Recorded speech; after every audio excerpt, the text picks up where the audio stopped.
नमस्कार दर्शक बंधु जय जगन्नाथ मु दिव्य आपण मानक स्वागत जनाऊँगी सुभद्रा योजनार आउ गोटे बड़ अपडेट को। दर्शक बंधु फाइनाली सुभद्रा योजनार नुआ एप्लाई को नहीं बड़ अपडेट आसी जाइए। तेबे जो माने अपेक्षा करते सुभद्रा योजनार नुआ एप्लाई केबेठारु आरंभ हेबो तेबे उपमुख्यमंत्री प्रभाती परिडा आज बड़ घोषणा करिसंती जे जो मानकर कि एणिकी 21 वर्ष होई जाइछि जो माने कि प्रथम पर्याय रे एप्लाई करि पारि नथिले कोनोसी कारणरू किंबा बयस होई नथिला तेबे वर्तमान बड़ अपडेट आसी जाइछि एही सुभद्रा योजनार ऑनलाइन एप्लाई को नहीं। तेबे आज ही वीडियो माध्यम आपण मानक कंप्लीट इनफॉरमेशन देबी जे आपण माने फॉर्म कोठारु आनिबे आपण मानकर कोन डॉक्यूमेंट आवश्यक आपण मानकर एप्लाई केमिति करिवे डिटेल्स आज ही वीडियो माध्यम आलोचना करबा। तेबे वीडियोटी जदि भल लागे गोटे लाइक करिवे अन्य मानकु शेयर करिवे जो माने कि এই सुभद्रा योजनार नुआ आवेदन बा एप्लाई को अपेक्षा करते तेज समस्त को शेयर कर जनईदेवे जे नुआ एप्लाईटी आपर काली ठारू आपर नुआ आवेदनटी आरंभ होगापी जाऊँगी जोटा कि बर्तमान सुभद्रा योजना को नहीं अपेक्षा करथिबा माँ भौणी मानी खुशीर खबर समस्त इच्छा अच्छी सरकार तरफ 50,000 टंका लेखाएं मिलूँ तेज समस्त इच्छा अच्छी टंका पाइबा। तेबे खबरटी कौन फेक खबर नुहे बर्तमान ओडिशार समस्त गणमाध्यम आज यही सुभद्रा योजनार ब्रेकिंग न्यूज आपने देखिपारे। देखूँ 21 वर्ष बयस होते काली ठारू सुभद्रा योजना आवेदन जानतु केमिति करेंगे सुभद्रा फॉर्म पूरण आपण मानक डिटेल्स आज रही वीडियो माध्यम मु तथ्य देवी जे बर्तमान फॉर्म आपण माने कोठू पाइबे केमिति आपण माने फिलअप करेंगे कौ बैंक अकाउंट आपण माने देबे डिटेल्स आपण मानक मु कहिबी। तेबे वीडियोटी आपण माने शेष पर्यंत देखिबे भल लागिले गोटे लाइक करेंगे। तेबे आसंतु प्रथमे जानिनबा यही सुभद्रा योजनार फॉर्मटी आपण माने कोठू आनिबे। तेबे देखंतु आपण माने निकटस्थ अंगनवाड़ी केन्द्ररू आपण माने यही सुभद्रा योजनार फॉर्मटी आपण माने पाई पारबे। निकटस्थ अंगनवाड़ी को जिबे निजर आधार कार्डटी को नेई एवं आधार कार्डटी को नेई गला परे अंगनवाड़ी दीदी ठारू आपण माने फॉर्मटी आनी पारबे। एथिपाई अंगनवाड़ी रे एक रजिस्टर मेंटेन होउची। तेबे आपण माने गुटिए फॉर्म केवल जनक पई केवल गुटिए फॉर्म आनी पारबे ता मध्ये आपण माने सिग्नेचर देई आपण माने निकटस्थ अंगनवाड़ी रु पाई पारबे एही फॉर्मटी। एबे आसंतु जानिबा एही फॉर्मटी आपण माने केमिति निर्भल भाबरे फिलअप करिवे। तेबे एही फॉर्म पूरण समय रे आपण माने बहुत भूल करि थांती ओडिया रे लिखिबे किंबा इंग्राजी रे लिखिबे आपण माने जानि पारि न थांती। तेबे आपण मानको मु डिटेल्स आज डेमो सहकारे देखै देबी जे केमिति कोन आपण माने फिलअप करिवे कोठी कोन लिखिबे को बैंक अकाउंट नंबर देबे जहा फल रे आपण मानकर टंका आसी पारिबो। आसंतु डिटेल्स वीडियोटी देखि नियंतु।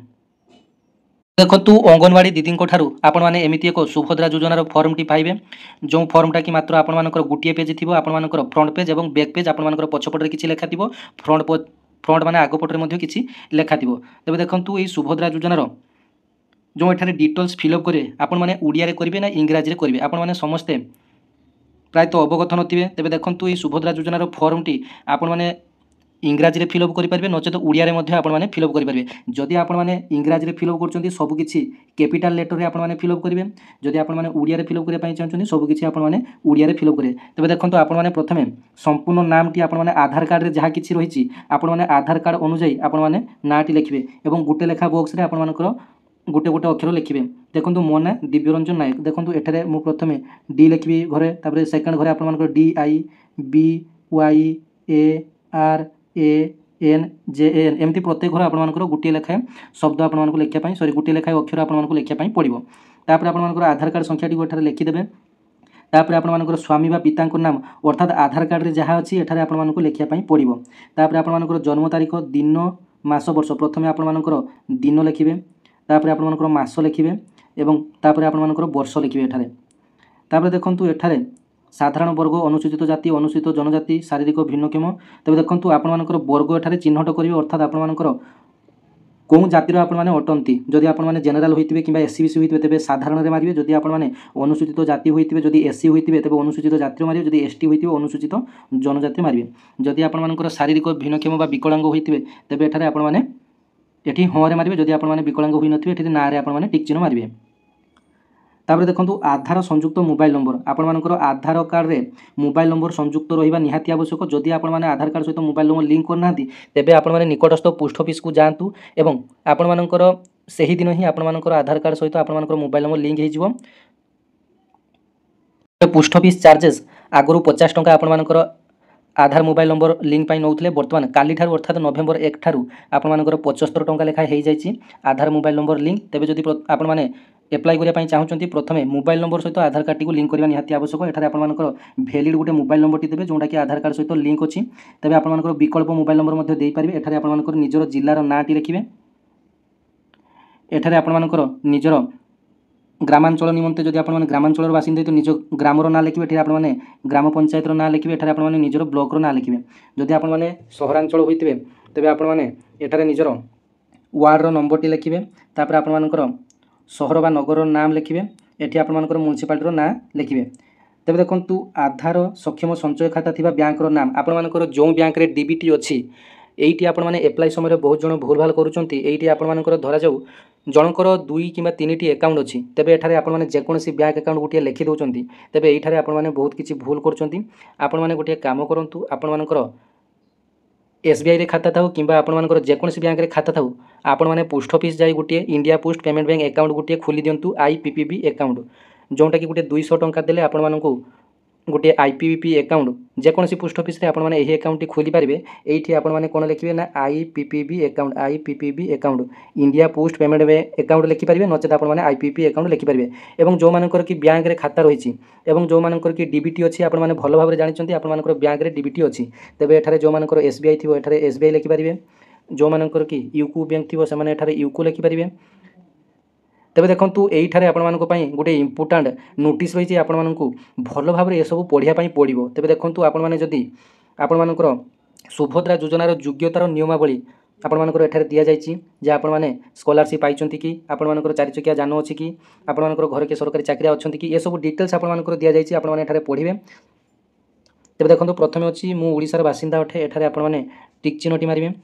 1 ଜୁଲାଇ 2024 ସୁଦ୍ଧା ମୋର ବୟସ 21 ବର୍ଷ କିମ୍ବା ତାଠାରୁ ଅଧିକ 60 ବର୍ଷ କମ୍ ଅଟେ, ଏଠାରେ ଆପଣମାନେ ଟିକ୍ ଚିହ୍ନ ମାରିବେ। ମୁଁ କୌଣସି ରାଜ୍ୟ କେନ୍ଦ୍ର ସରକାରଙ୍କ ଅଧୀନରେ 1500 ଟଙ୍କା କିମ୍ବା ତଦୁର୍ଥ 18,000 ଟଙ୍କା ସ୍କଲାରସିପ୍ ଟଙ୍କା ପାଉନାହିଁ, ଏଠାରେ ଟିକ୍ ଚିହ୍ନ ମାରିବେ। ମୁଁ କିମ୍ବା ପରିବାରର କୌଣସି ସଦସ୍ୟ ବର୍ତ୍ତମାନ କିମ୍ବା ପୂର୍ବତନ ସାଂସଦ MP, ଏଠାରେ ମଧ୍ୟ ଆପଣମାନେ ଟିକ୍ ଚିହ୍ନ ମାରିବେ, ଏଠାରେ ମଧ୍ୟ ଆପଣମାନେ ଟିକ୍ ଚିହ୍ନ ମାରିବେ।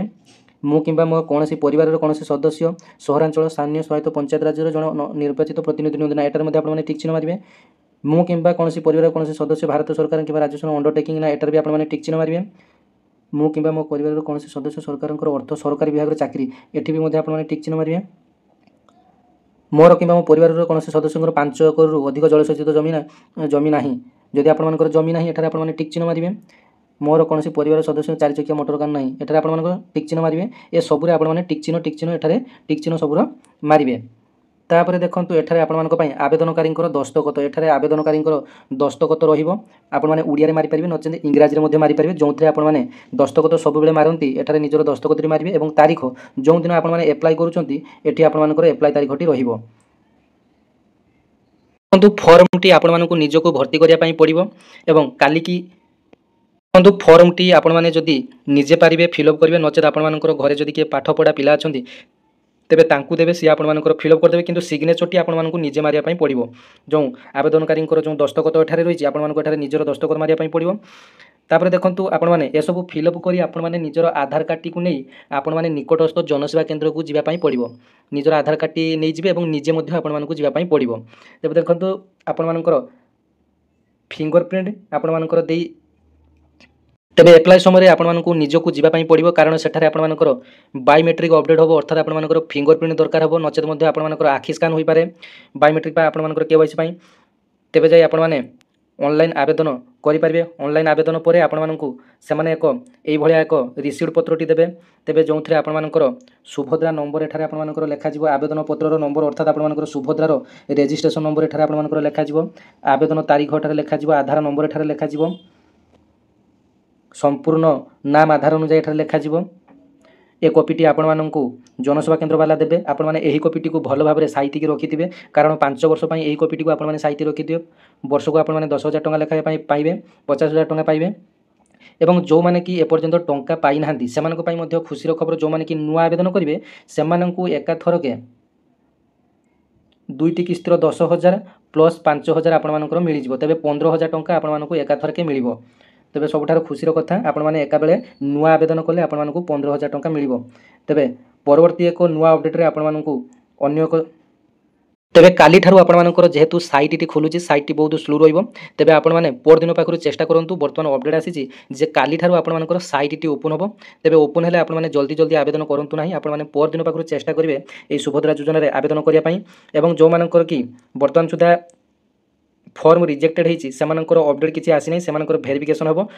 तेबे भेरिफिकेशनटी आपको निजे ब्लॉक ऑफिस जाई आपको करने पड़ो जो मानकर कि रिजेक्टेड होती जमी जमा कारण जो मानकर कि स्कॉलरशिप आउथवा कारण जो मानकर कि 2.5 लाख अधिक टंका अर्थात इनकम टैक्स दौरान बोली काटी देइचंती तेबे सेमानक मध्य बड़ अपडेट अच्छी आपण मैंने गोटे साधा कागज रे निजर असुविधार डिटेल्स आपण मैंने गोटे साधा कागज रे लिखि आपण मैंने ब्लॉक ऑफिस रे जो सुभद्रा हेल्पलाइन केयर गोटे रही तेबे ब्लॉक ऑफिस रे आपण मैंने लिखित अभियोग दाखल करूँ आपण मैंने अल्प दिन मध्य निजर अभियोगर समाधान करेंगे तेबे यही भाव में आपण मानू यही सुभद्रा योजना रे एप्लाई फॉर्म रे आपको फिलअप करने पड़ो और डिटेल्स कंप्लीट इनफॉरमेशन आपको दे सारी जब वीडियो भल लगी गोटे लाइक करेंगे अन्य शेयर करदे और कमेंट सेक्शन में गोटे हाइप चिन्ह आसूँ आप हाइप करदे। धन्यवाद। जय जगन्नाथ।